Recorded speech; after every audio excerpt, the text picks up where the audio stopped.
جناب اسپیکر، پہلے تو میں جو کل میرے پیشے پر یلغار ماری گئی اور میری نام بھی لے کر بیان کیا گیا، تو میں اس کی ذرا اپنی ذاتی پریویلیج کا حق رکھتا ہوں، اور وہ مجھے حضرت علی کا قول بھی یاد آ گیا کہ جس پر احسان کرو اس کے شر سے ڈرو۔ تو کیا یہ جو کل کہا گیا کہ جو وکلاء جو یہ اس جماعت میں جانے کی وجہ سے وکلاء جو ہے وہ ہو گئے ہیں، تو جناب آپ بھی، اور کالے کوٹ کا آج بھی نام لیا گیا، تو آپ بھی ایک کالے کوٹ کے نیچے بیٹھے ہوئے ہیں۔ قائد اعظم محمد علی جناح بھی وکیل تھے جنہوں نے تکمیل پاکستان کی، اور علامہ اقبال بھی وکیل تھے جنہوں نے تخیل پاکستان دیا تھا۔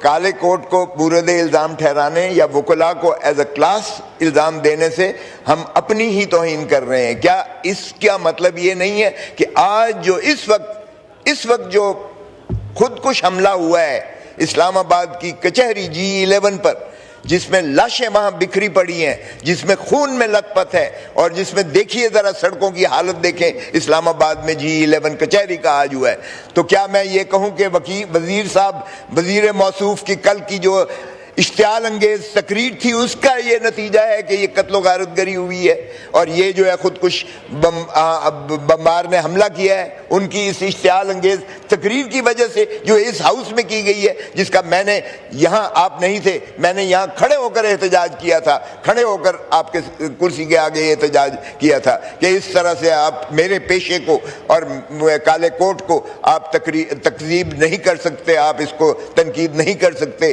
کیونکہ قائد اعظم محمد علی جناح بھی وکیل تھے، ذوالفقار علی بھٹو شہید بھی وکیل تھے، اور علامہ اقبال بھی وکیل تھے۔ نہ صرف تخیل پاکستان والا وکیل تھا، تکمیل پاکستان کا بھی وکیل تھا، آئین 1973 کے آئین کا خالق بھی ایک وکیل تھا، اور کالا کوٹ کی تکریم اور تعظیم کو آپ کو ملحوظ رکھنا پڑے گا۔ اس لیے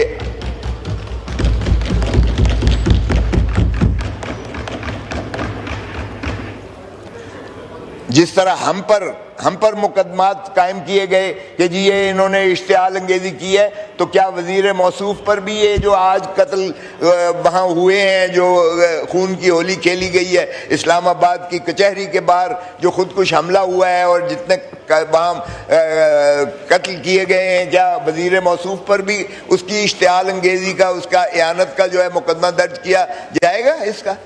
اس کا بھی کوئی حساب دے۔ اب آتا ہوں جناب، یہ جو ہے بہت اچھی یہاں سے ایک بات کی گئی، ایک میرے فاضل ممبر نے کیا کہ وی دی chosen representatives of the Pakistan, chosen ریپرزینٹیٹیوز کا بات کیا۔ بھٹو صاحب کی کمال تھی کہ انہوں نے جو ایک آئین بنایا اس میں شروعات یہاں سے کی، یہ عمرانی معاہدے کی، we the people of Pakistan, یہ اس سے ایک ڈپارچر تھا۔ I field marshal so and so hereby promulgate the constitution of 1962، یہ اس سے بالکل ایک جدا تھا، we the people of Pakistan. اور بڑی خوبصورت بات یہاں سے اس جانب سے کی گئی، دا چوزن ریپرزینٹیٹیوز آف پاکستان۔ کیا اب یہ چوزن ریپرزینٹیٹیوز ہیں؟ یہ ذرا دیکھ لیجئے گا، یہ اپنے دل پر ہاتھ رکھ کے کہیں، دل پر ہاتھ رکھ کے کہیں کہ ہم chosen representatives of the people of Pakistan ہیں، جو فارم 47 کی جو ہے پیداوار آ کر یہاں گھس بیٹھ جاتے ہیں آ کر، اور میڈٹ پر ڈاکہ ڈال کے عوام کی بیٹھتے ہیں۔ Can they claim to be chosen representatives? کیا وہ اس قابل ہیں کہ we the people of Pakistan کے آئین میں جو ہے اس کی اسٹرکچرل چینجز کر دیں؟ تو میں پہلا تو یہ میرا اعتراض ہے اس آئینی ترمیم جو کی گئی ہے کہ یہ ہاؤس اس کمپیٹنٹ نہیں ہے، کیونکہ they are not chosen representatives of the people of Pakistan. They cannot claim that we the people of Pakistan hereby promulgate or amend the constitution of the Islamic Republic of Pakistan. پھر آپ دیکھیے گا کہ جناب اس میں 5 ایسی شکیں ہیں جن پر ہمیں اعتراض بھی ہے۔ پہلی، وداؤٹ کنسیڈنگ کہ آپ کو اختیار ہے اس ایوان کو میری رائے میں اور میری نظر میں اور ہماری جو ہے سوچ میں اور فکر میں، اس ایوان کو یہ اختیار ہے ہی نہیں سرے سے کہ یہ جو ہے، چونکہ they are not chosen representatives of the people of Pakistan, اس لیے ان کو بنیادی طور پر یہ حق ہی نہیں ہے کہ آئین اس کو چھیڑ کریں یا اس سے کھلواڑ کریں۔ پہلی بات تو یہ ہے۔ مگر having said that, وداؤٹ کنسیڈنگ اب میں آتا ہوں ایک ایک شک پر جو انہوں نے جو ہے تکمیل کی ہے. سر یہ بڑی بدقسمتی ہے. اب جو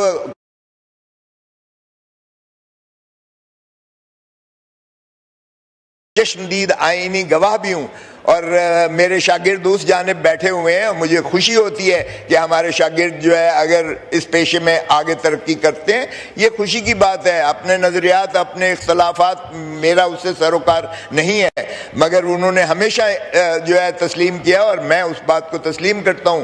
مجھے ان پر اس انداز سے فخر ہے کہ وہ ترقیاں کرتے جا رہے ہیں, اگرچہ یہ باتیں انہیں میں نے نہیں سمجھے بتائی تھی. مینٹور کی حیثیت سے مینٹورنگ شاید میری میں کثر رہ گئی ہوگی, لیکن میں سمجھتا ہوں کہ آئین پاکستان جو 1973 کا ہے, خدا را بڑی قربانیوں کے بعد ہم نے بنایا تھا.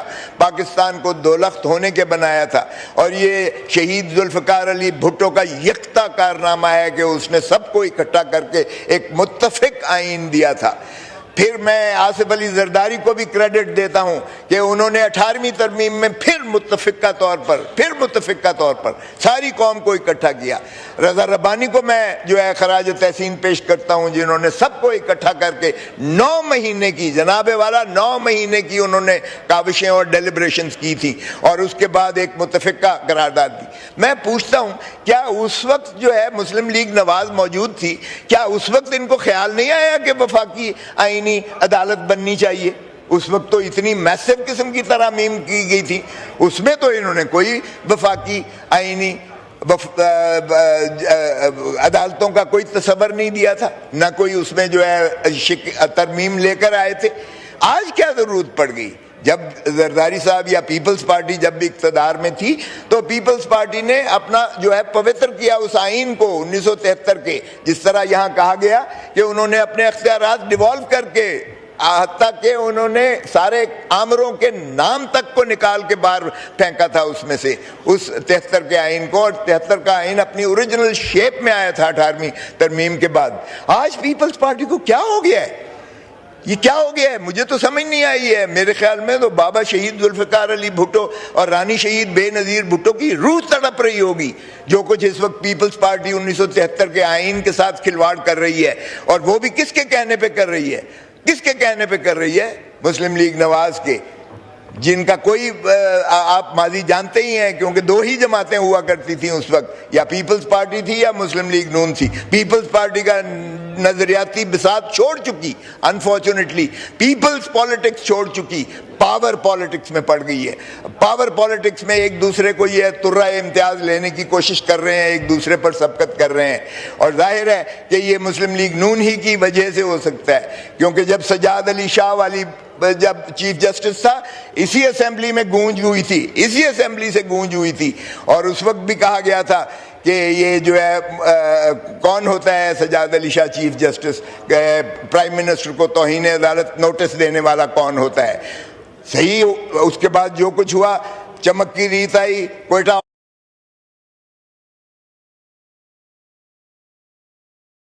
کیا گیا, اور محترم نواز شریف صاحب کالا کوٹ پہن کر سپریم کورٹ میں چلے گئے. آج یہاں یلغار ہو رہی ہے کہ جی پرائم منسٹر کو گھر بھیجا جاتا ہے سپریم کورٹ میں. ارے کس نے بھجوایا تھا گھر؟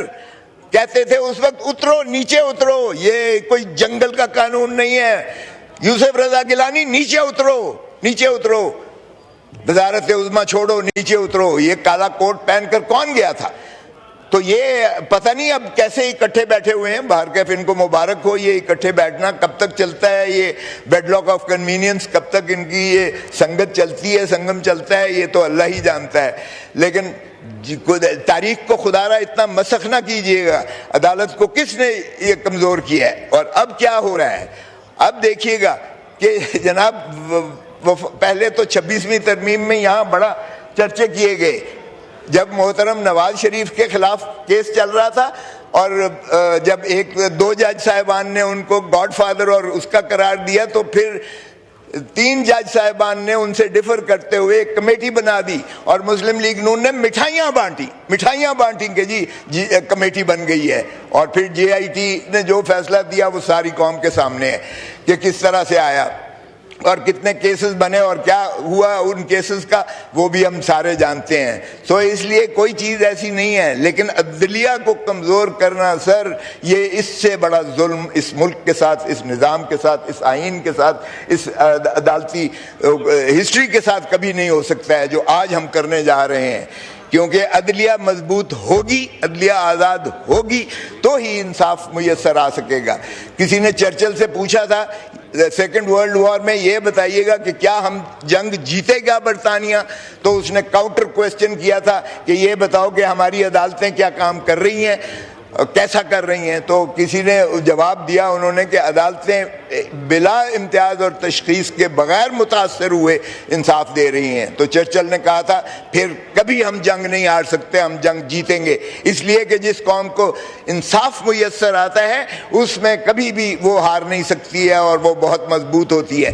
تو جب انصاف کے ایوانوں میں اتنی زیادہ ہے, مجھے بتائیے گا سر دنیا کے, ہم تو آرٹیکل 126 کو ذرا دیکھ لیں, کاش کہ میرے اس جانب یہ ہمیں تو درس دیتے ہیں کہ ذرا پڑھا ہوتا, آئین پڑھا ہوتا, کاش کہ یہ 126 کا بھی روح کو سمجھ لیں آئین کی. 126 آرٹیکل کہتا ہے کہ کوئی قانون قرآن اور سنت کے متصادم پاکستان میں نہیں بنے گا, اور اگر کوئی ہے تو اس کو بھی جو ہے اسی کے ڈھانچے میں لایا جائے. اب مجھے بتائیں کہ حضور صلی اللہ علیہ وسلم ہو یا خلفائے راشدین کے دور میں کوئی ایک مثال بتا دیں کہ کسی کو استثناء دیا گیا ہو, کسی ایک کو استثناء دیا گیا ہو, یہ بتا دیں. اور یہ کیسے ہو سکتا ہے کہ صدر پاکستان کو تو ایسے ہی انہوں نے نمائشی بنا دیا اوپر, اصل میں تو کسی اور کو لانا تھا استثناء کے لیے. اس لیے کہ جب جنرل پرویز مشرف کو سزائے موت ہوئی تو وہ مقتدر حلقے جو تینوں سربراہان ہیں فوج پاکستان کے, ان کو استثناء دینا مقصود تھا. اس لیے کہ فارم 47 جب کھلے گا, تاریخ کھولے گی یا کبھی بھی آئے گا, تو پتہ چلے گا کہ عوام کے مینڈیٹ پر ڈاکہ کس نے مارا ہے. تو پتہ چلے گا کہ 16 یا 17 سیٹیں جیتنے والے کو وزیر اعظم بنا دیا اور 180 سیٹیں جیتنے والا جو ہے اڈیالہ جیل میں جل سڑ رہا ہے. تو پتہ چلے گا کہ مخصوص نشستیں چھین کر ایک جماعت سے جو ہے بندر بانٹ کر کے حکومتی بینچز ساروں کو دے دی گئی ہے. تو پتہ چلے گا کہ کس طرح سے ری کاؤنٹنگ میں ان کو ہرا کر ہمارے کس طرح سے کھینچے گئے ہیں.